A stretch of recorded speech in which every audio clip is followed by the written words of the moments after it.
Welcome, everybody, to the Evolution Podcast, where we shine the light on everyday superheroes, people who run school communities, have done amazing things in life, and want to help other people. A lot of the thread, this common thread of this podcast is people's darkest moments or maybe hardest triumphs are their greatest medicines and what they share with the world. And those are the people that we love to bring on this podcast. We've had a ton of them so far, and today is no different. We have another amazing school owner from 21st Century Knights, Arthor Pendragon. How's it going, Arthur? Really good. Thank you, Brandon. Really good to be here. Yeah, it's got a little bit of nice weather out there. So, yeah, feeling good. Nice. I like that. We have a little bit of, we had like a stretch of nice, and now it's like ice and snow and really cold. And it's like, that it didn't last Ah, long. um, Arthur, so I appreciate you stopping by the podcast. I don't know if you've watched any of our Growth Summit or episodes yet. I always start these episodes the same way. 'Cause some of us know each other because we're in a bunch of school communities together and we're in the comments and we're jumping on random calls. But a lot of people watching this podcast or in the community might not quite know who you are yet. So, my first question always is, who is Arthur Pendragon? yeah, that's a very deep question. I'm Sure. kind of like a puzzle wrapped up in an enigma. No, I'm joking. No, Arthur Pendragon as a person, I've been well, I was brought up in council estates in England. Through the sort of the drugs and alcohol scene, the getting on it, as the term is. Grew up. I actually went to private school as well when I was primary school, so I got a bit of a foot in both worlds. So I was living in a council estate, but going to private school. And so I had two worlds at once colliding, which didn't go down too well with the council estate people because I was obviously walking around in a blazer and everything. So it sort of made me a little bit of a target. But through that, I learned how to elocute myself a bit. I can now mix with different people through that. So I've built a lot of experience in that way. I can probably sit with a queen. Who knows? Well, probably not right now. Maybe the king. I might be able to sit at the royal table. Who knows? But yeah. So through that, I was obviously into a lot of alcohol, and there were times when I would do harder drugs. And psychedelics became a thing at one point, but I don't do that anymore. Is that it is very beneficial, but for me personally, I'm quite happy being in a sober environment now. But I found meditation in 2014, so towards the end, and within that meditation, I gained more clarity. I changed my life around. For the last since then, I have stopped drinking, but obviously I had relapses in that time. Okay. And I was at a stage where I was drinking, what, 6 liters of cider a day, on top with beers, smoking weed, just doing everything as you do. But in the last, obviously, 2 years, I haven't touched anything. So I've been pretty good in that respect. And in that time, I've had a lot of different careers. I've been window cleaner. I've been door-to-door salesman. I've been telesales, fire extinguisher engineer, car salesman, roofer, scaffolder. Everything. So much variety, which I think, in hindsight, has given me kind of a baseline where I can approach anyone. I can talk to anyone. And one of my most recent roles now that I'm going into part-time again is going to be fundraising, where you have to speak to loads of different people. So it's going to be exciting.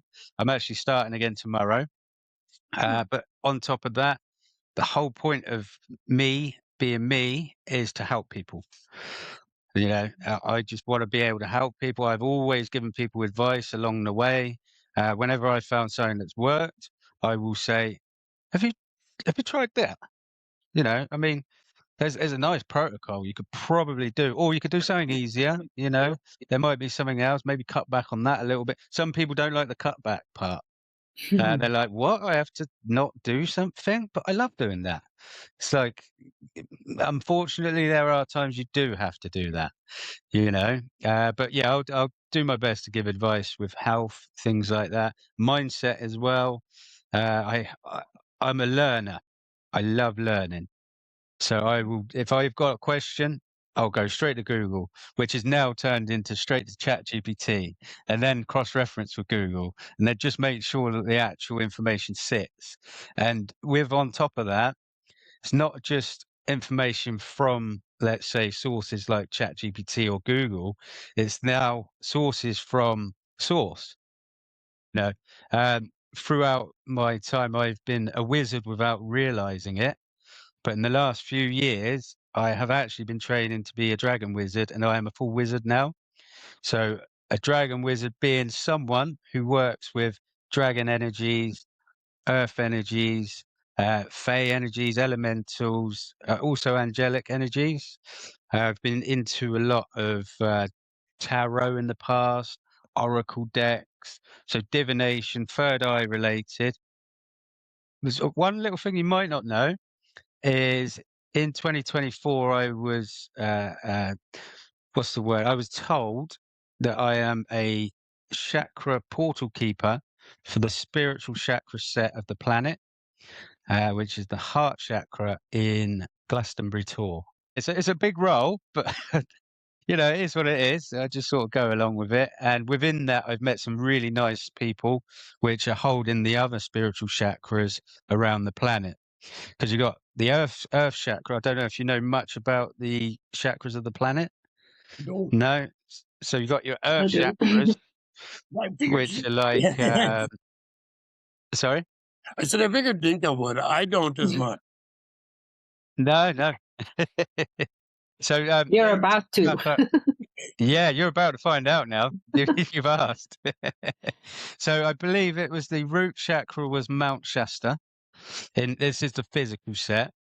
The sacral is Lake Titicaca in Peru, or Machu Picchu. The solar plexus was Uluru. Heart chakra is Glastonbury again. The throat chakra was Mount Kailash. The third eye is currently sitting above Glastonbury, and then it will move again. So it moves every 3,000 years. The next stop's Brazil, apparently, and the crown chakra is in Tibet. That's all the earth chakras. If I've got it wrong, then let me know. But that's to my knowledge, those are the physical ones. I've heard Now, different interpretations as well. There are different ways of looking at it.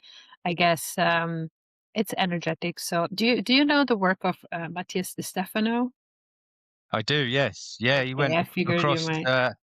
Yes. So Marlene, who's in my group, she introduced me to Di Mm. Stefano, sorry, and she holds or did hold the solar plexus chakra, which is the spiritual chakra, which is in Table Mountain in South Africa. Cool. But within that process, which is why I say she did hold, she's now moved it from her Lyran self, her dragon self, over to a Lyran portal keeper. So it's moving from the dragon aspect over to Lyran. And I've had some quite interesting things with Lyrans. If you don't know what Lyrans are or who they are, they're a feline hominid race from the planet Lyra, which no longer exists due to the Orion Wars. But they were at loggerheads with the Draco reptilians, basically. Do you know much about that? No, I'm going into a whole We different entered route, the aren't rabbit hole. No, we love this Hey, whole. this Yeah. podcast needed a dragon wizard. Yeah. Yes. So that's the galactic side of what's been happening. It's obviously been happening. I say obviously, it's been So happening for the reptilians are interpreted as dragons on Earth. Is that correct? slightly No. different. Reptilians are so in a general. I'm not going to say all reptilians are bad because you can't say that, Mhm. but they do have a bit of a a bad rep, if that makes sense. Yeah, So that's they what I like, hear everywhere. Yeah. yes. So from what I hear, they love to conquer planets, and they will go in through the back door. Very highly intelligent and mind-based, very highly telepathic. And they did something similar with regards to Lyra. The Lyrans didn't like it because, they're lions, they're tigers, they're they ain't gonna Mhm. like that. And that created a war, which then the Lyrans had their planet got blown up in the end, and they Mhm. had to move over to Orion as refugees, space refugees. Again, it just gets really deep with respect to that. Maybe I should bring it back another level, just a couple of steps back. What do you think? As you wish, you have the reins. So Yeah. I have a gazillion questions. I'm happy to listen to you as well. Uh, I don't know, Brandon, do you have something, or shall we just get some popcorn here? Yeah, I'm kinda just getting popcorn at the moment. I'm in the same boat where it's like, wow, I love where the "Hey, who is?" question brings us Yeah. sometimes 'cause I have a bazillion questions as well, but yeah, keep going, man. I love this. Okay. Well, yeah, so with regards to that, they were space refugees. They then created the Orion War timeline, and it is kind of playing out on Earth as well at the moment. With you will, right, I'm not gonna go completely into conspiracy mode because I I Oh, could go well. down that rabbit hole, as nice as it would be. But Mm. if you notice, let's say for instance, everything that's happened on Earth with regards to mind control. Okay, have you ever watched the news? Not Yeah, yet. Not in a long while. same here. But the news in England, you'll notice when it opens up, it goes.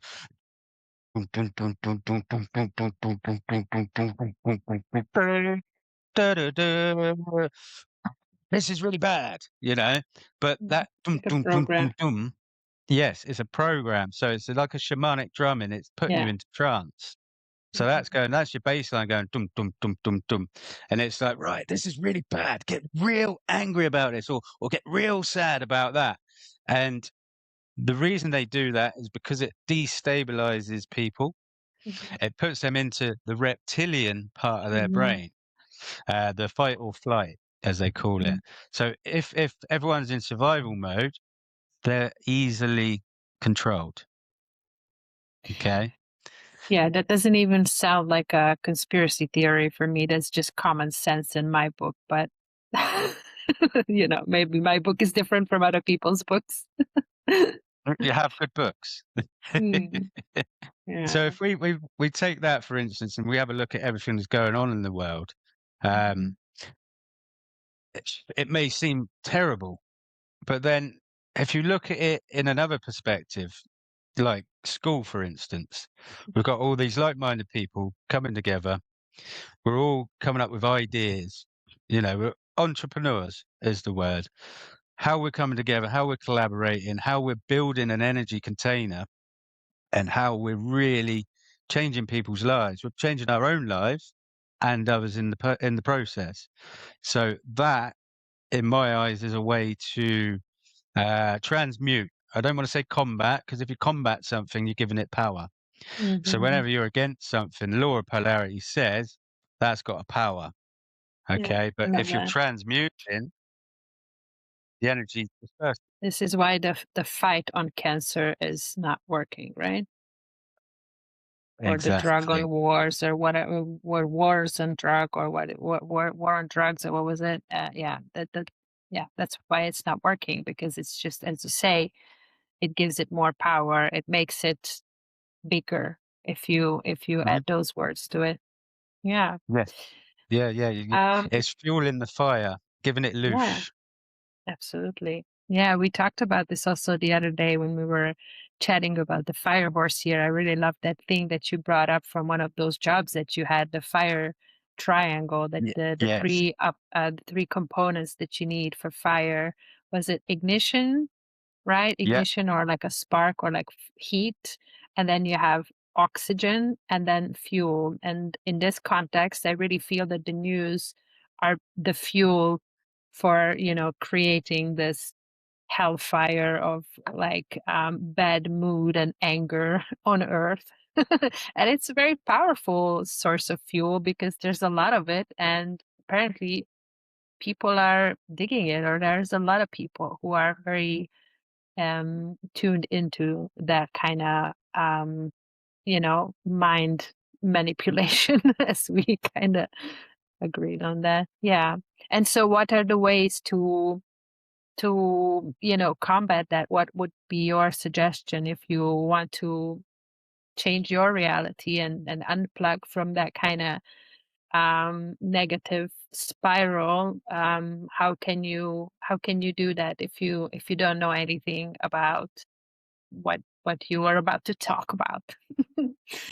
I would say where I started, which made the biggest change, was meditation.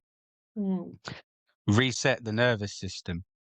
So if you reset, you then put yourself in a balance, and you can feel the energy, or you can allow the thoughts to just dissipate. There was a really good technique I learned when I first started. It's just close your eyes, focus on your breath. If a thought comes up, put a sticky note on it, and then let it go.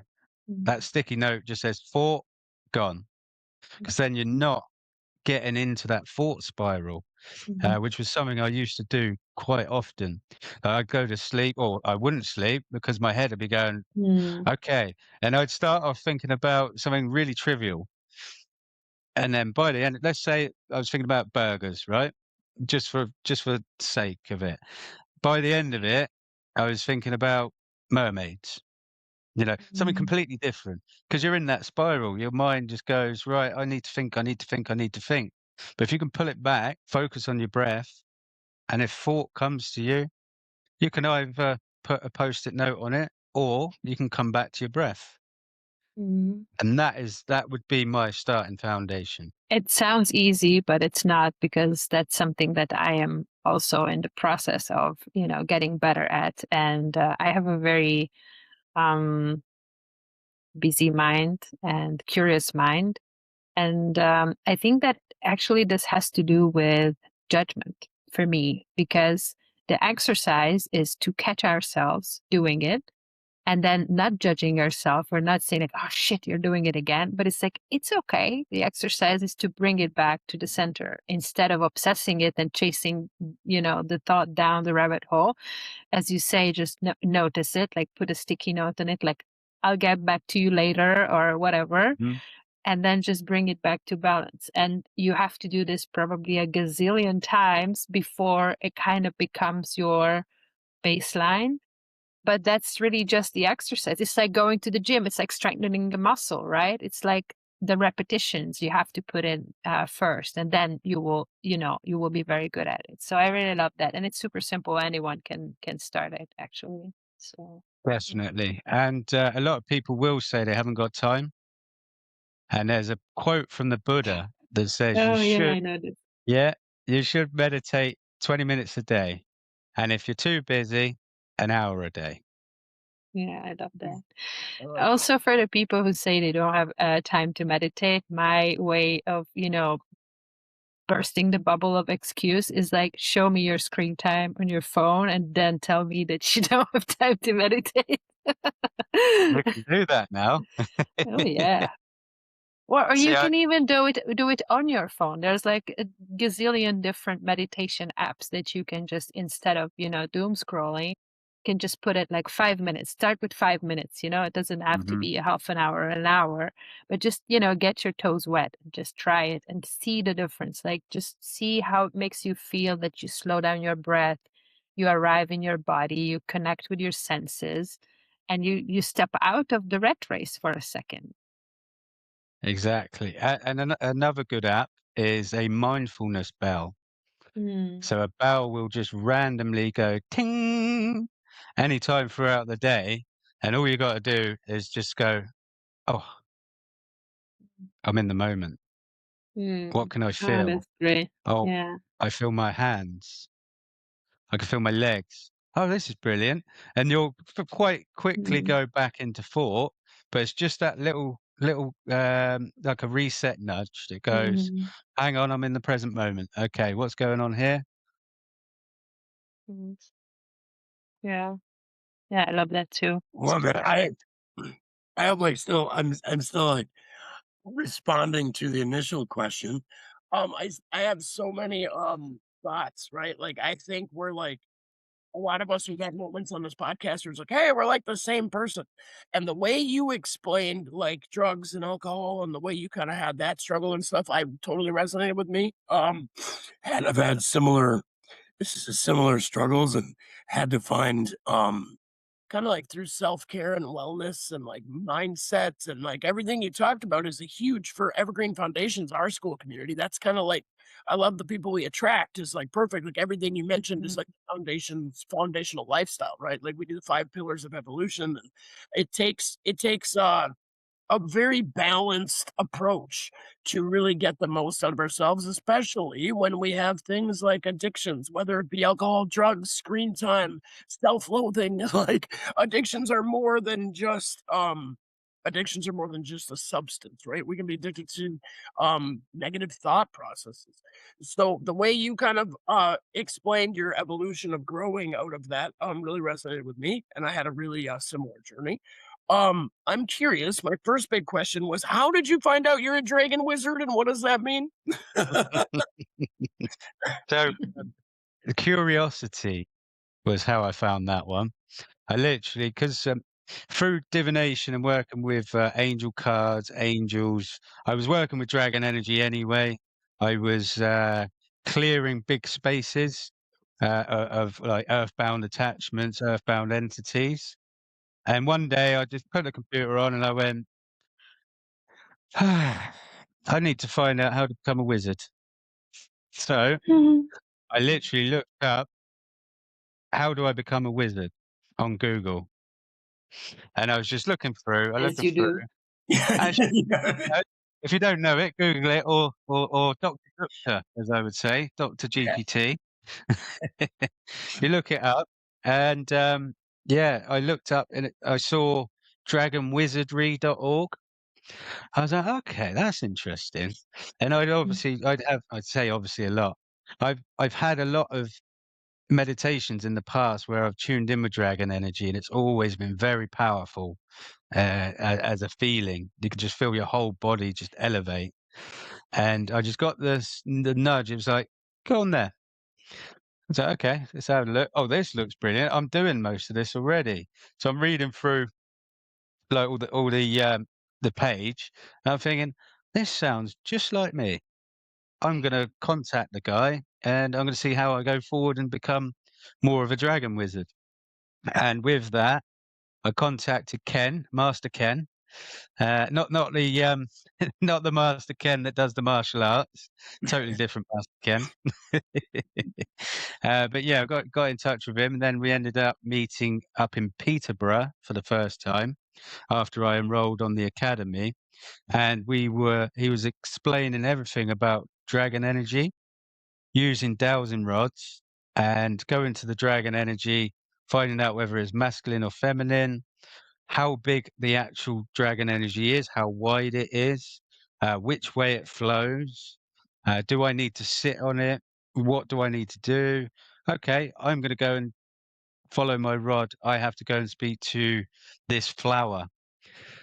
For some reason, flowers, the spirit of Daisy was very communicative, and also dandelion. So they all have a spirit. Okay, so that's why they call it plant medicine. They all have a spirit which gives you the medicine. And also, there's always a spirit of place that you will go and see when you go to these places. You go and see them first, say, is it okay if I come in?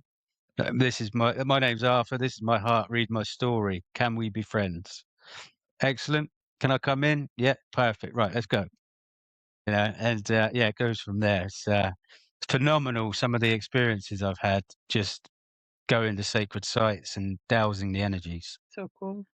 Yeah, Yeah, I've also recently enrolled in this academy. I'm still waiting for my pendulums to start my curriculum, but I'm very, very excited about it, and I love everything about it. I think that whatever you give your attention to, it exists. So it's not a matter of is this real or is this not real. If you believe in it, it's real. And it's like this is what I say about astrology, that it doesn't require your participation for it to work. So it's that we're not getting into that part of is this real or not real. We've passed that. So I think that it's also, you definitely had to do something with it because you were like synchronistically like called to find this page, and those are the best connections that happen by coincidence, right? Those are the soul contracts. You were supposed to find each other with this master Ken, I'm sure.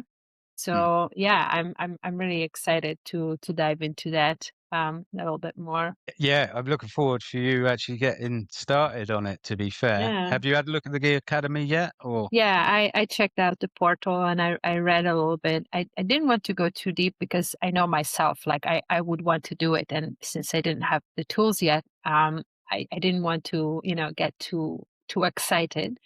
But I am actually. And yeah, it's also somehow feels familiar to me. Like it's not the first time that I'm reading this kind of stuff. Like it's more like a kind of a remembering, and I'm very, very curious what will come up when I do the meditations, because I've seen that the way that you work with dragon energy is usually to like all kinds of rituals and meditations. And there's also like crystals and pendulums and the dowsing rods and stuff like that.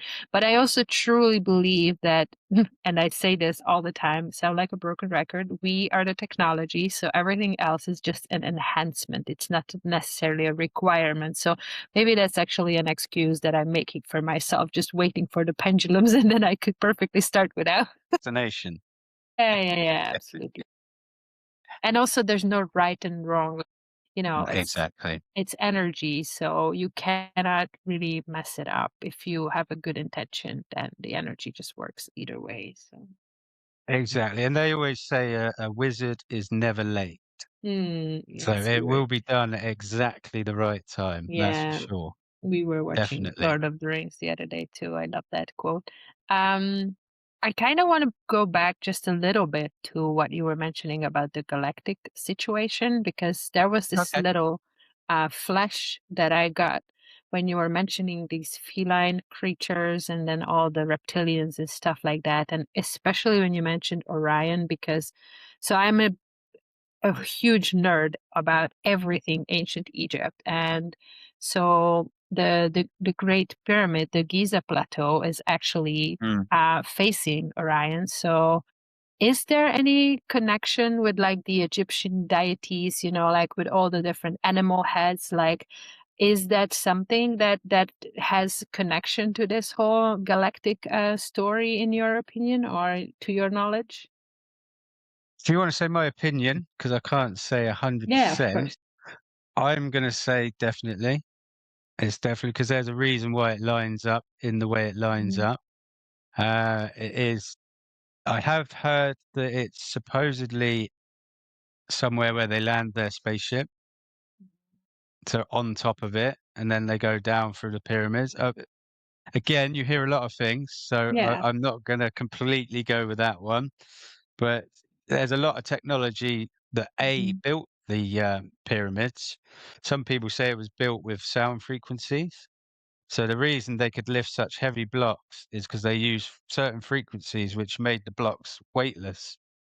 Now Yeah, that that's my understanding technology, too. Mm. yeah, that technology would have to come from somewhere.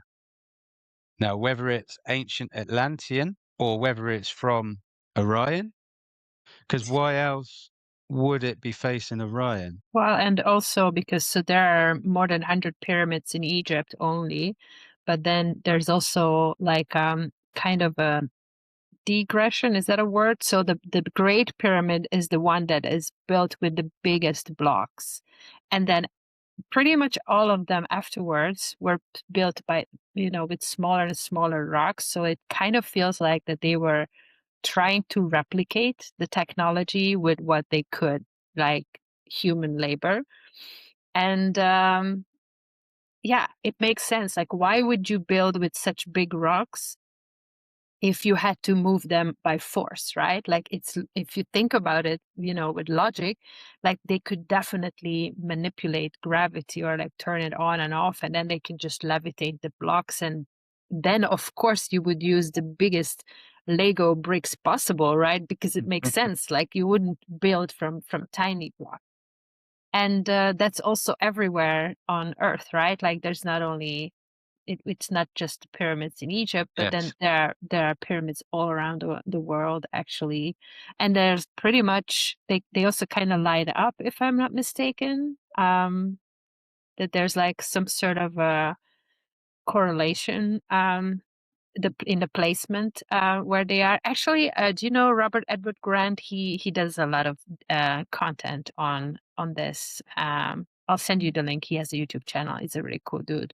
He discovered these etchings in the King's Chamber on the wall that actually, like all the constellations that you see when you look up in the sky. It's super, super cool. It's really, like, when you That's when you abs- see that, it makes sense, like there's a reason why it's facing a certain way, and then it's a map, pretty much. hmm.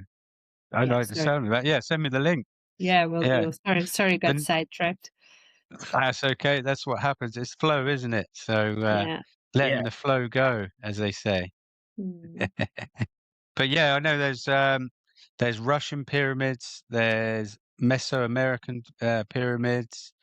They say Glastonbury Tor was a pyramid, Mm. but it was also meant to be the underworld in Celtic tradition. You Mm. get to the underworld through the Tor.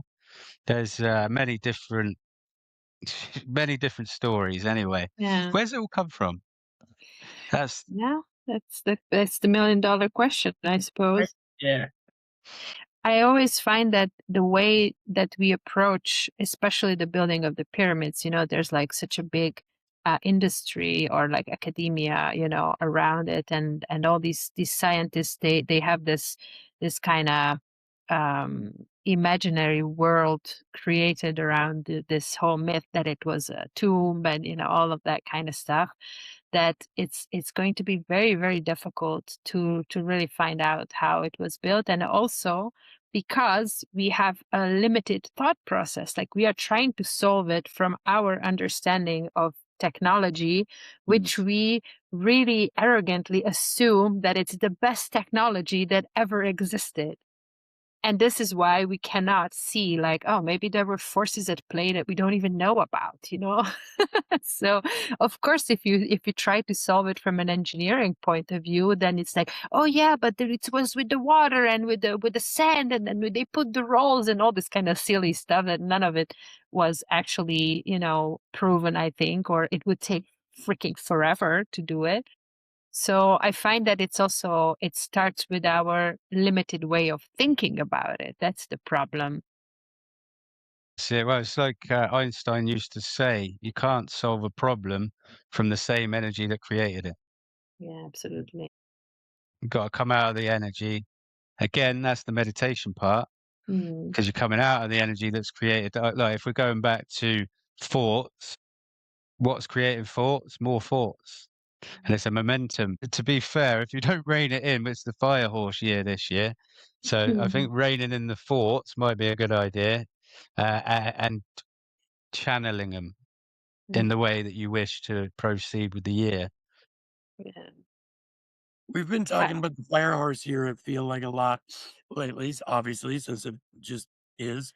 What does that mean for listeners that might not know from your perspective, Arthur?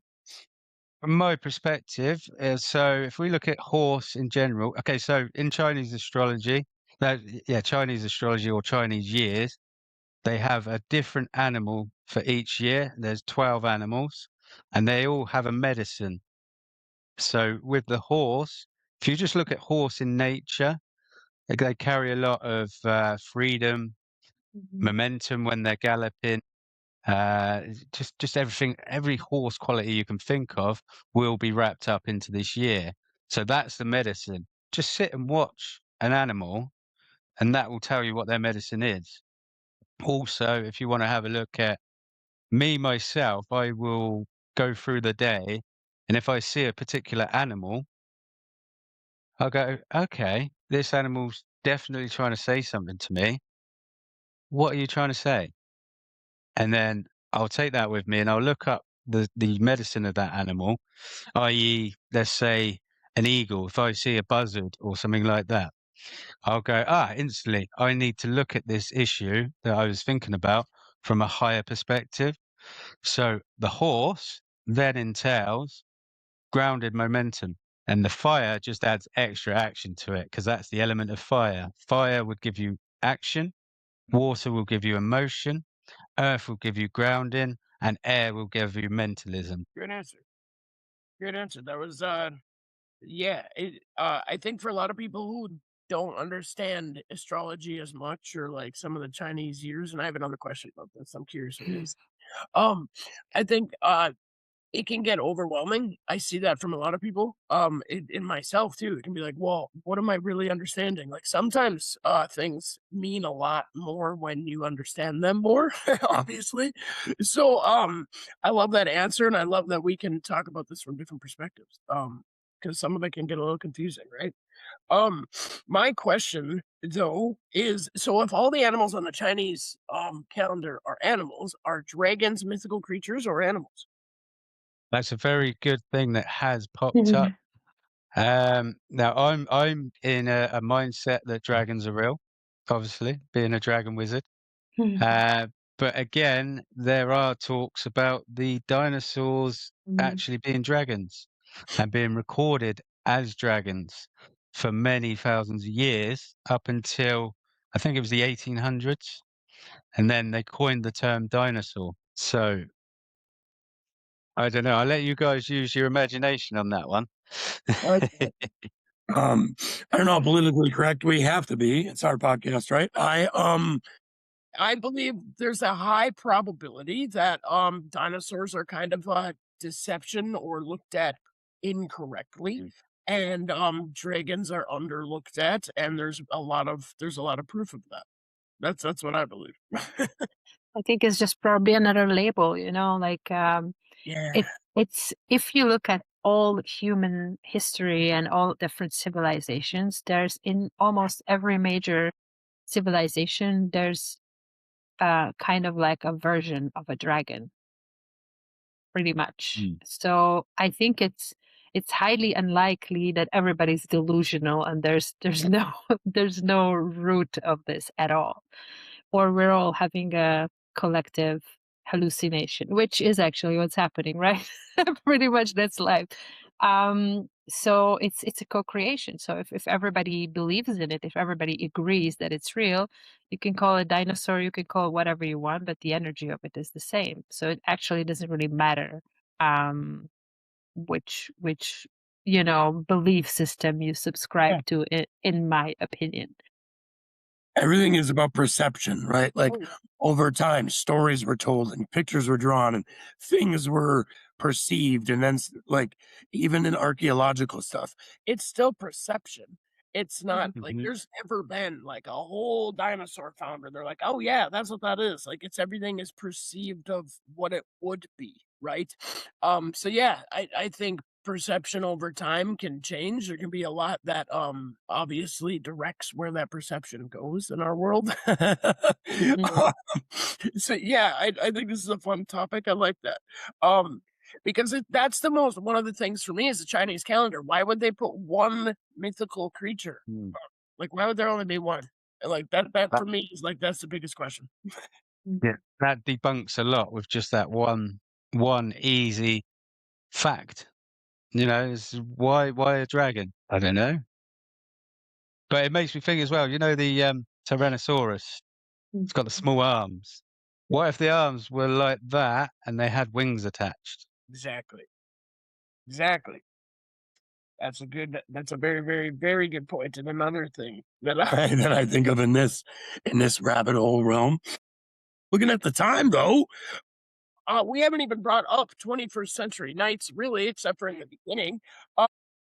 Okay, well, 21st Century Knights in respect is something that's kind of evolved. So not everyone knows this, but back in 2015, on my 30th birthday, I went to a pub. The pub was called the King Arthur Pub, and it's in Glastonbury. And me and my ex-wife, we sat on a table, a round table, just drinking, and in comes a wizard by the name of Xenon. And I was like, "Come join us. Come on. How are you doing? Nice to meet you." He's like, "Ho, ho, ho, ho. Oh, what's your name? Oh, ho." And then by the end of the night, he's telling me about all the Grail mysteries, all this that he's doing. He used to do stained glass windows and everything, proper stained glass windows with all the designs of the Grails and Mary Magdalene's, all that kind of thing. And he was like, "Yeah, so you're actually the archetype of King Arthur." And I'm like, "Oh, okay." That didn't sit with me straight away as much as my ego probably loved it. It's all like, yes, love it. But I then started getting synchronicities with it. So I'd get all this information coming from, i.e., I'd go to, there's a waterfall called St. Nectan's Glen, which is where Lady of the Lake resides. And one day I went there and they're like, "Oh, apparently someone saw Lady of the Lake today and she's really excited." And I was like, "Oh, I wonder if that's because of me," as you do. And then when I've gone down to the actual stream bit by the waterfall, I just got this major nudge to go down on one knee. So I've gone down on one knee and I just felt this energetic, kind of like a knighting. Mm. And I was like, wow, this is really happening, or am I just going crazy? You know? And yeah, just loads of little things like that just happened through the years. And then by 2018, I was told to adopt a new name because I used to be Jamie Chick. That was my birth name. And Okay. I changed it legally because Spirit said, you need to change your name. And what are you going to choose, basically? So I'm going through all my questions. All right, okay, it's definitely Pendragon. Is it Arthur? Arthur doesn't quite seem right, but I am highly connected to Thor, the thunder god from Norse mythology. So I thought, okay, Arthur, Thor, Arthur, we're going to go with that one. So then it's gone through that sort of motion, and I've just sort of sat into the name like I've had it forever. So everyone just knows me as Arthur now. And with regards to the Knights, that obviously stemmed from all the knowledge I've gained over the years and all the mysticism that I've witnessed and been involved with. I've thought, okay, how can we ground this?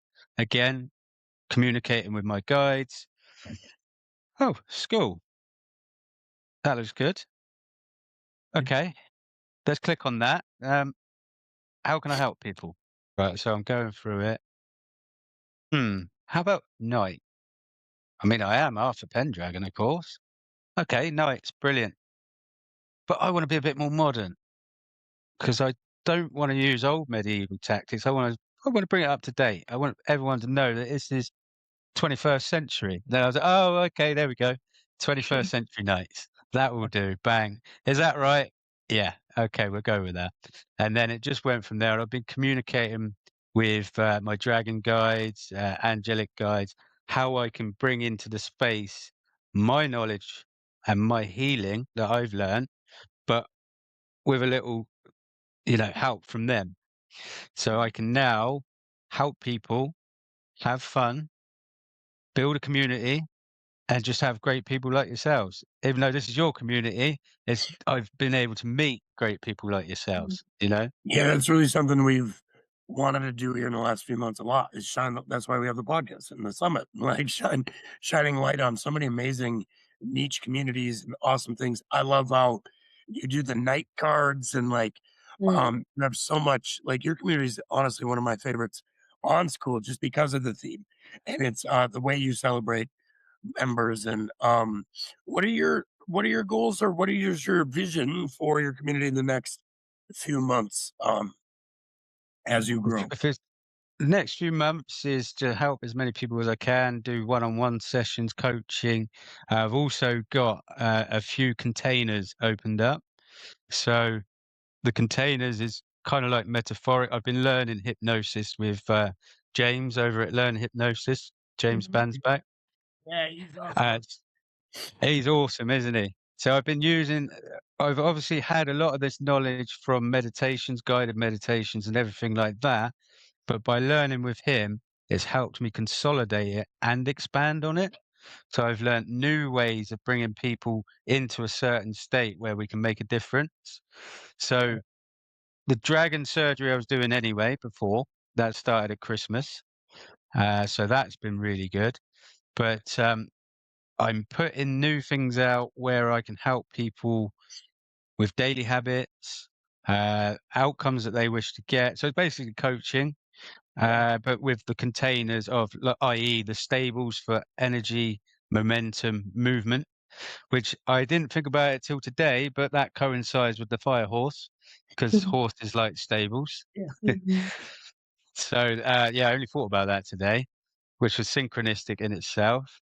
You got the armory. So in the armory, I will be showing people what tools they have, or if they haven't got the tools for life, here's a list of tools. Now choose your tool. Let's learn how to wield that tool. I.e., hypnosis. I can Mhm. now teach a bit of hypnosis that I've learned. Obviously, not as well as James, but I can use that as a tool. Let's sharpen that hypnosis tool. Or habits. Habits. Okay, you've got good habits now. Is there a habit you would like to create that would, what's your outcome? What would you want to be in six? Like you've just asked me, they say, well, I want to be healthier. Okay, we're going to do one habit with you a day just to start to be healthier. Do, I don't know, a minute of plank. Could be anything, but obviously you go through that section. And then one thing which I want to keep completely free is the green vault. So this is for herbal remedies. Mhm. So anything that's because I've always looked it up in the past. Every time if something's come up, I go, right, how can I like cure this or make this better without going pharmaceutical? Mhm. And again, I'm getting knowledge in that process. So the Green Vault will have a section for brain, it'll have a section for body, it'll have a section for your normal ailments like toothache. I only found out recently that the best thing that I've ever had for toothache is oak bark Cloves. powder. Ah, I never heard of that. I know cloves are Oak- amazing. Yeah, It's Clover. absolutely Clover. fantastic. Yeah, yeah. So all it is oak. It's oak. It's bark. It's in a powder. You just either swish it round your mouth after you've steeped it for 15 minutes, or you drink it. And what it does is it tightens up all of the gums, which then removes the pain. Completely got rid of my toothache. And I Mhm. had a toothache. I was using things like bicarb of soda. I wouldn't use clove because I've gone off clove completely. Bits of garlic. I was What's using wrong with anything I clove? could. I just had too much of it in the past, and I don't like the smell of it or anything. Okay. So that's a personal thing for me. Mm, clove overdose. No, Yeah, a clover dose. clove. Yeah. Love Wow. that. Oh, that's a dad joke. If I ever heard one. Oh, I Mm. love. So, what are things that work for you for Arthur? Like to get the best. You kind of talked about your community, and are you a big meditation? You said was a big one, but what are some other things in your lifestyle that really help dial you in? So recently, I have been playing a lot of chess. So I just because so one of my old colleagues, he said, "Do you want a game of chess?" And I knew how to play chess. I hadn't played it for so long, and he's been playing it for a while, and I beat him twice. And I thought, okay, I'm pretty good at this naturally, so I better get better. But then through learning, I'm now on a 43 day, no, be 44-day streak today. But I was asking ChatGPT why it's good for me, and it is very good for delayed gratification. pattern recognition. So you can seek out patterns. You can maybe change the patterns if you need to. So delay and patience. It's just got so many great things. This is why strategists use chess so they can think moves ahead. So it's brilliant. There's no question to me why leaders would use chess back in the day or if they use it now, because it's just such a good mind sharpening tool. And also juggling. I've been doing a lot of juggling. I can only do 3 balls at the moment, but I will be moving on. But the whole point in the juggling is it creates new synapses and it increases neuroplasticity, which allows you to learn new things. On top of that, you are tracking. So you're auto-correcting every time. You might do a slight mistake, you've got to go like that. So you're increasing your reflexes, your awareness, your sharpness, and opening up almost like a psychic side to yourself that you won't get with any other exercise. Hey, shameless plug, Better Brain Project, the community you're in, post about that. That sounds like a great thread. Let's talk about juggling. You're the juggling knight who plays chess. Juggling wizard. Yeah. Yeah, the juggling wizard. Yeah. Also, the one thing I forgot to mention is it balances the 2 hemispheres. Yeah. So the right brain and the left brain, all of them Hand-eye masculine and the feminine. coordination and all of that. It's like there's so many benefits to juggling, and it's just cool, right? Like, I mean, Yeah. kind of a cool party trick or whatever. Yeah. And But the best part is you don't have to do it properly for it to work. So if you keep dropping it, you're still going to get the benefit. You probably get more benefit because you're dropping it, because you're teaching and learning. So you're then putting your brain into a state where it has to learn. I love when If you're you've those got the kind of patience. season. So your school community is amazing. I think your mission is amazing. You're teaching me a lot. I think one of my first moments with you is you said out of the blue, well, Dinka kind of steered you. She picked a couple animals, but you said out of the blue that the Wolverine was my spirit animal, and that's crazy because it's the state animal for where I'm it's the state animal for where I'm from. It's the American football team that I've always loved, college football team, the Michigan Wolverines. And it's always meant something to my life. So when you said that, I was like, wow. And then that's when I got more involved in like trying to learn about the stuff that you talk about, like spirit animals and stuff like that. So I think we could talk for like 4 hours because of all this stuff. I had like a million questions, and you're like galactic wars and reptilians. And, oh yeah, the podcast needed this. wow, we can do that in another episode. I have the Yeah, feeling that this is not going to be the last one. yeah, we need a part Yeah, two. you might have to rein me in so I stay on one subject. Oh no, we love to keep it open. We don't mind that. You know, the History Channel has Ancient Aliens as like a series. We just need like a series on galactic wars, and or we just for 4 episodes of the podcast. That's what we talk about. Yeah, let's do it. Let's do it. Because It- there's obviously there's a lot more than just Lyrans and reptilians. You've probably heard of the Lemur. No, sorry, Arcturians. They're very scientific.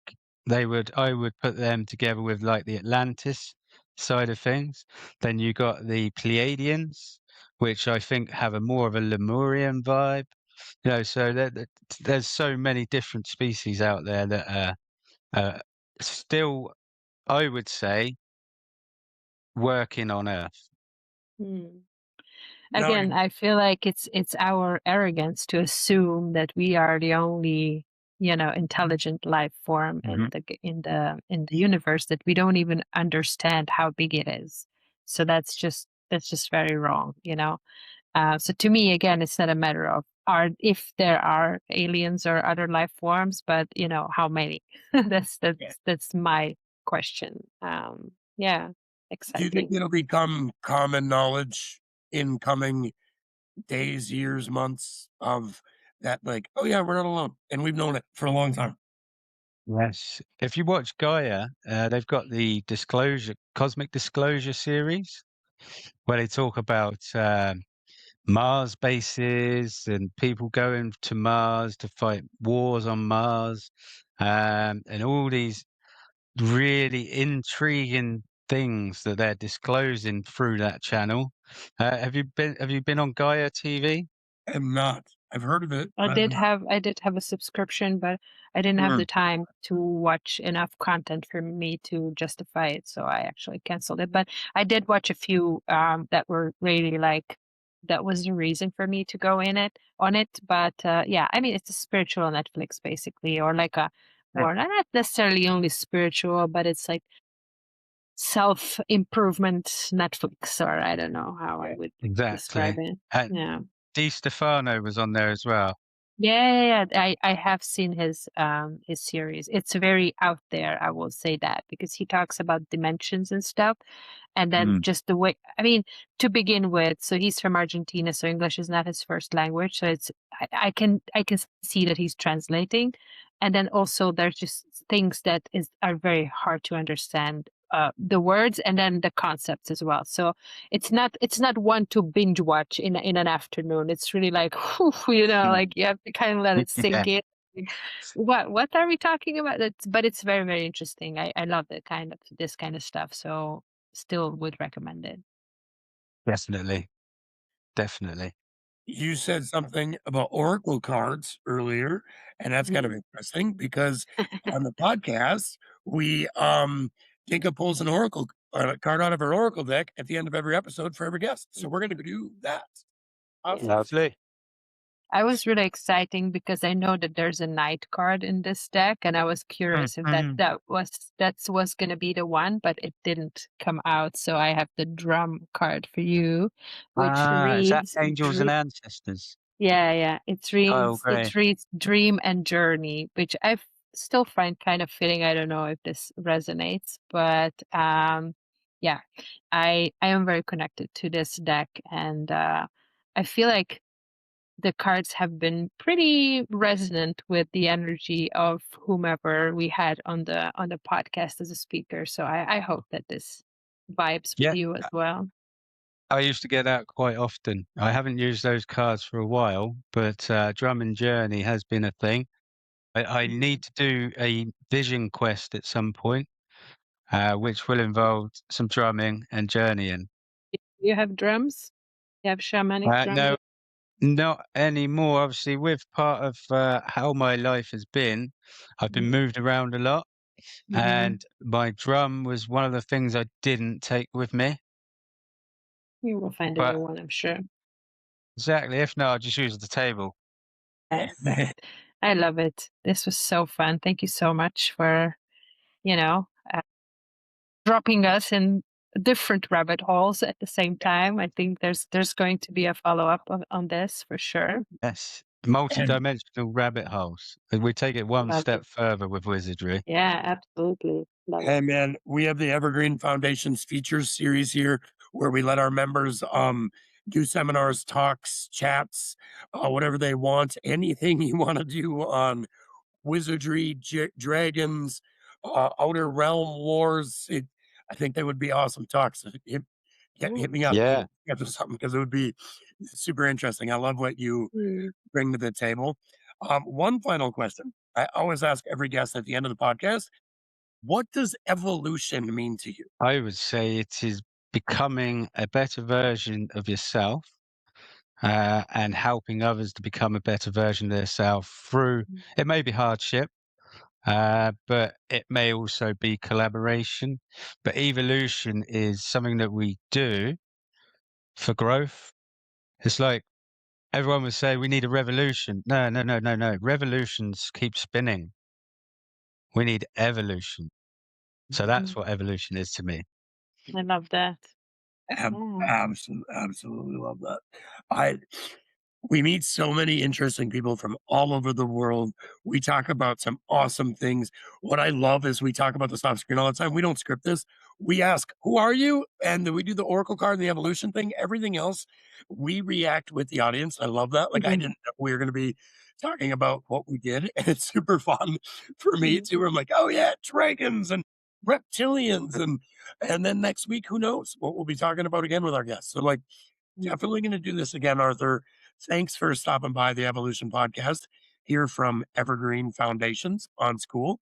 For Arthor Pendragon from 21st Century Knights, Dinka Salvador from Trinity Code and Evergreen Foundations, and my Brandon Kramer from Better Brain Projects and Evergreen Foundations. Keep evolving, keep growing, and have a great day. We'll see you next week. Awesome. Thanks for having me. Have a great day, guys.